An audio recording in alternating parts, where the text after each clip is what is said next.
एक बार प्रेम से बोलेंगे ओम नमः शिवाय। देखिए मित्रों, शिव महापुराण के रुद्र संहिता के पार्वती खंड का आज हम दूसरा अध्याय करने वाले हैं, जिसमें कथा रहेगी देवताओं का हिमालय के पास जाना और उनसे सत्कृत हो उन्हें उमा आराधन की विधि बता स्वयं भी एक सुंदर स्थान में जाकर उनकी स्तुति करना। तो ये अध्याय रहेगा। इससे पूर्व के अध्याय आपको श्री शिव महापुराण नामक एक प्ले लिस्ट बना रखी है, वहाँ पे मिलेंगे। तो ये अध्याय प्रारंभ करते हैं। नारद जी बोले, महामते, आपने मैना के पूर्व जन्म की ये शुभ एवं अद्भुत कथा कही है। उनके विवाह का प्रसंग भी मैंने सुन लिया। अब आगे के उत्तम चरित्र का वर्णन कीजिए। ब्रह्मा जी ने कहा, नारद, जब मैना के साथ विवाह करके हिमवान अपने घर को गए, तब तीनों लोकों में बड़ा भारी उत्सव मनाया गया। हिमालय भी अत्यंत प्रसन्न हो मैना के साथ अपने सुखदायक सदन में निवास करने लगे। मुने, उस समय श्री विष्णु आदि समस्त देवता और महात्मा मुनि गिरिराज के पास गए। उन सब देवताओं को आया देख महान हिमगिरी ने प्रसन्नता पूर्वक उन्हें प्रणाम किया और अपने भाग्य की सराहना करते हुए भक्ति भाव से उन सबका आदर सत्कार किया। हाथ जोड़ मस्तक झुकाकर वे बड़े प्रसन्न से स्तुति करने को उद्यत हुए। शैलराज के शरीर में महान रोमांच हो गया।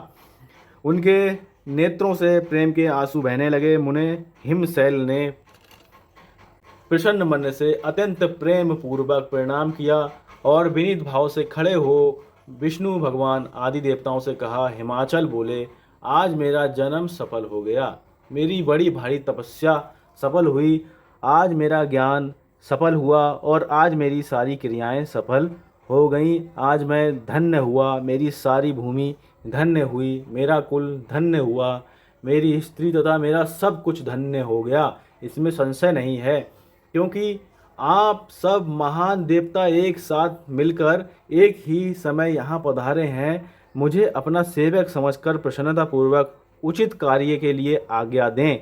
हिमगिरी का ये वचन सुनकर वे सब देवता बड़े प्रसन्न हुए और अपने कार्य की सिद्धि मनाते हुए बोले। देवताओं ने कहा, महाप्राज्ञ हिमाचल, हमारा हितकारक वचन सुनो।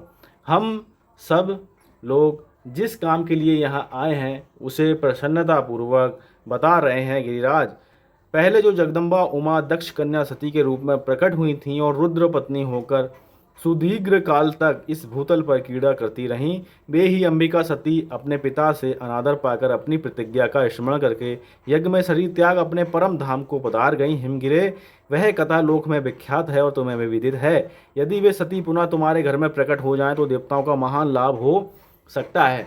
ब्रह्मा जी कहते हैं, श्री विष्णु आदि देवताओं की ये बात सुनकर गिरिराज हिमाचल मन ही मन प्रसन्न हो आदर से झुक गए और बोले, प्रभु, ऐसा हो तो बड़े सौभाग्य की बात है। तदनंतर वे देवता उन्हें बड़े आदर से उमा को प्रसन्न करने की विधि बताकर स्वयं सदाशिव पत्नी उमा की शरण में गए। एक सुंदर स्थान में स्थित हो समस्त देवताओं ने जगदम्बा का स्मरण किया और बारंबार प्रणाम करके वे वहां श्रद्धापूर्वक उनकी स्तुति करने लगे।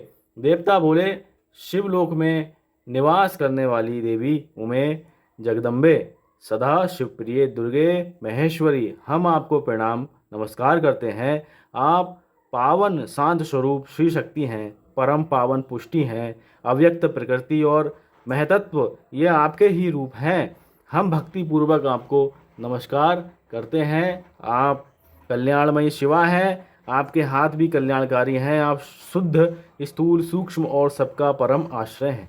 अंत विद्या और सुविद्या से अत्यंत प्रसन्न रहने वाली आप देवी को हम प्रणाम करते हैं। आप श्रद्धा हैं, आप धरती हैं, आप श्री हैं और आप ही सब में व्याप्त रहने वाली देवी हैं। आप ही सूर्य की किरणें हैं, आप ही अपने प्रपंच को प्रकाशित करने वाली हैं। ब्रह्मांड रूप शरीर में और जगत के जीवों में रहकर जो ब्रह्मा से लेकर तृण पर्यंत संपूर्ण जगत की पुष्टि करती हैं, उन आदि देवी को हम नमस्कार करते हैं। आप ही वेद माता गायत्री हैं, आप ही सावित्री, आप ही सरस्वती हैं, आप ही संपूर्ण जगत के लिए वार्ता नामक व्रती हैं और आप ही धर्म स्वरूपा वेद त्रयी हैं। आप ही संपूर्ण भूतों में निद्रा बनकर रहती हैं, उनकी सुधा और तृप्ति भी आप ही हैं। आप ही तृष्णा, कांति, छवि, तुष्टि और सदा संपूर्ण आनंद को देने वाली हैं। आप ही पुण्यकर्ताओं के यहाँ लक्ष्मी बनकर रहती हैं और आप ही पापियों के घर सदा ज्येष्ठा यानी लक्ष्मी की बड़ी बहन दरिद्रता के रूप में वास करती हैं। आप ही संपूर्ण जगत की शांति हैं। आप ही धारण करने वाली धात्री और प्राणों का पोषण करने वाली शक्ति हैं। आप ही पांचों भूतों के सार तत्व को प्रकट करने वाली तत्व स्वरूपा हैं। आप ही नीतिज्ञों की नीति तथा व्यवसाय रूपिणी हैं। आप ही सामवेद की गीति हैं। आप ही ग्रंथि हैं। आप ही यजुर्मंत्रों की आहुति हैं। ऋग्वेद की मात्रा तथा अर्थवेद की परम गति भी आप ही हैं, जो प्राणियों के नाक, कान, नेत्र, मुख, भुजा, बक्षा, स्थल और हृदय में धरती रूप से स्थित हो सदा ही उनके लिए सुख का विस्तार करती हैं, जो निद्रा के रूप में संसार के लोगों को अत्यंत सुभग प्रतीत होती है। वे देवी उमा जगत की स्थिति एवं पालन के लिए हम सब पर प्रसन्न हों। इस प्रकार जगत जननी सती साध्वी महेश्वरी उमा की स्तुति करके अपने हृदय में विशुद्ध प्रेम लिए वे सब देवता उनके दर्शन की इच्छा से वहां खड़े हो गए। इस प्रकार ये अध्याय यहाँ पे संपन्न हो रहा है। अब तीसरा अध्याय हम पढ़ेंगे, जिसमें उमा देवी का दिव्य रूप से देवताओं को दर्शन देना, देवताओं का उनसे अपना अभिप्राय निवेदन करना और देवी का अवतार लेने की बात स्वीकार करके देवताओं को आश्वासन देना। देखिए मित्रों, ब्रह्मा जी कहते हैं, नारद देवताओं के इस प्रकार स्तुति करने पर दुर्गम पीड़ा का नाश करने वाली जगत जननी देवी दुर्गा उनके सामने प्रकट हुई। परम अद्भुत दिव्य रत्न में रथ पर बैठी हुई थी। उन श्रेष्ठ रथ में घुंघरू लगे हुए थे और मुलायम बिस्तर बिछे थे। उनके श्री विग्रह का एक एक अंग करोड़ों सूर्यों से अधिक प्रकाशमान और रमणीय था। ऐसे अवयवों से वे अत्यंत उद्भासित हो रही थी। सब ओर फैली हुई अपनी तेजो राशि के मध्य भाग में वे विराजमान थीं। उनका रूप बहुत ही सुंदर था। उनकी छवि की कहीं तुलना नहीं थी। सदा शिव के साथ विलास करने वाली उन महामाया की किसी के साथ समानता नहीं थी। शिवलोक में निवास करने वाली वे देवी त्रिविध चिन्मय गुणों से युक्त थीं। प्राकृत गुणों का अभाव होने से उन्हें निर्गुणा कहा जाता है। वे नित्य रूपा हैं। वे दुष्टों पर प्रचंड कोप करने के लिए चंडी, देखिए यहाँ पे चित्र है, दर्शन करते हैं माता रानी के इस स्वरूप का। यहाँ पे देखिए भगवान विष्णु आदि देवताओं का, अंबिका देवी का स्तवन करते हुए ये चित्र यहाँ पे दिया गया है। अब आगे कथा देखिए। चंडी कहलाती हैं, परंतु स्वरूप से शिवा कल्याणमयी हैं। सबकी संपूर्ण पीड़ाओं का नाश करने वाली तथा संपूर्ण जगत की माता हैं। वे ही प्रलय काल में महानिद्रा होकर सबको अपने अंग में सुला लेती हैं तथा वे समस्त स्वजनों भक्तों का संसार सागर से उद्धार कर देती हैं। शिवा देवी की तेजो राशि के प्रभाव से देवता उन्हें अच्छी तरह देख ना सके, तब उनके दर्शन की अभिलाषा से देवताओं ने फिर उनका स्तवन किया। तदनंतर देव दर्शन की इच्छा रखने वाले विष्णु आदि सब देवता उन जगदम्बा की कृपा पाकर वहां उनका सुस्पष्ट दर्शन कर सके।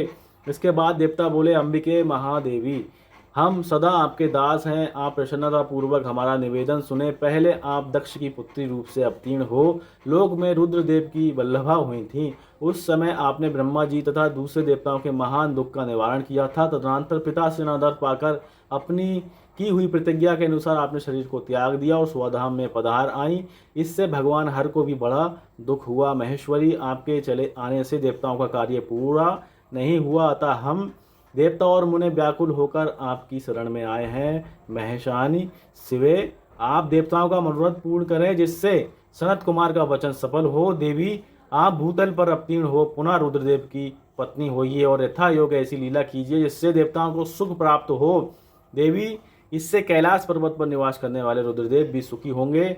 आप ऐसी कृपा करें जिससे सब सुखी हों और सबका सारा दुख नष्ट हो जाए। ब्रह्मा जी कहते हैं, नारद, ऐसा कहकर विष्णु आदि सब देवता प्रेम में मग्न हो गए और भक्ति से विनम्र होकर चुपचाप खड़े रहे। देवताओं की यह स्तुति सुनकर शिवा देवी को भी बड़ी प्रसन्नता हुई। उनके हेतु का विचार करके अपने प्रभु शिव का स्मरण करती हुई भक्त वत्सला दयामयी उमा देवी उस समय विष्णु आदि देवताओं को संबोधित करके हंसकर बोली। माता उमा ने कहा, हे हरे, हे विधे और हे देवताओं तथा मुनि, यूं तुम सब लोग अपने मन से व्यथा को निकाल दो और मेरी बात सुनो। मैं तुम पर प्रसन्न हूँ, इसमें संशय नहीं है। सब लोग अपने अपने स्थान को जाओ और चिरकाल तक सुखी रहो। मैं अवतार ले मैना की पुत्री होकर उन्हें सुख दूंगी और रुद्रदेव की पत्नी हो जाऊंगी। ये मेरा अत्यंत गुप्त मत है। भगवान शिव की लीला अद्भुत है, वह ज्ञानियों को भी मोह में डालने वाली है। देवताओं, उस यज्ञ में जाकर पिता के द्वारा अपने स्वामी का अनादर देख जब से मैंने दक्ष जनित शरीर को त्याग दिया है तभी से वे मेरे स्वामी कालाग्नि रुद्रदेव तत्काल दिगंबर हो गए।